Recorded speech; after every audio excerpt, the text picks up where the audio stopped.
চট্টগ্রামের সাতকানিয়ায় খাগড়িয়া ইউনিয়নে liberal Democratic পার্টির চেয়ারম্যান ড কর্নেল অলি আহমেদের নির্দেশে ও চট্টগ্রাম দক্ষিণ জেলা লিবারেল ডেমোক্রেটিক পার্টি এলডিপির সদস্য, সাতকানিয়া উপজেলা লিবারেল ডেমোক্রেটিক পার্টি এলডিপির সাংগঠনিক সম্পাদক ও নুরুল ইসলামের নেতৃত্বে বিএনপির চেয়ারপারসন বেগম খালেদা জিয়ার আশু রোগমুক্তি ও সুস্থতা কামনায় দোয়া মাহফিল অনুষ্ঠিত হয়েছে।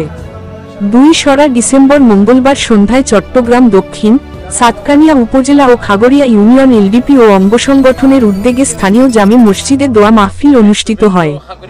দোয়া মাহফিলে খাগড়িয়া ইউনিয়ন এলডিপির উপদেষ্টা নুরুল কবিরের সভাপতিত্বে প্রধান অতিথি হিসেবে উপস্থিত ছিলেন খাগড়িয়া ইউনিয়ন বিএনপির সাবেক সভাপতি শামসুল আলম।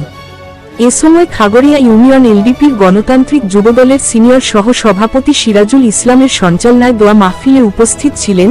আব্দুস সালাম মেম্বার, বুড়া মিয়া সৌদাগর, নুরুল কবির মেম্বার, স্বেচ্ছাসেবক দল নেতা আলমগীর, জাহাঙ্গীর আলম, ইসহাক মনু মেম্বার, ইদ্রিস মিয়া, জামাল উদ্দিন, ডাহ রাকিব কামাল, সিরাজুল ইসলাম, দিদার, সেলিম, আব্দুল মান্নান, আব্দুল খালেক সৌদাগর, শাহ আলম সহ খাগড়িয়া ইউনিয়ন এলডিপির সহ অঙ্গ সংগঠনের নেতৃবৃন্দরা।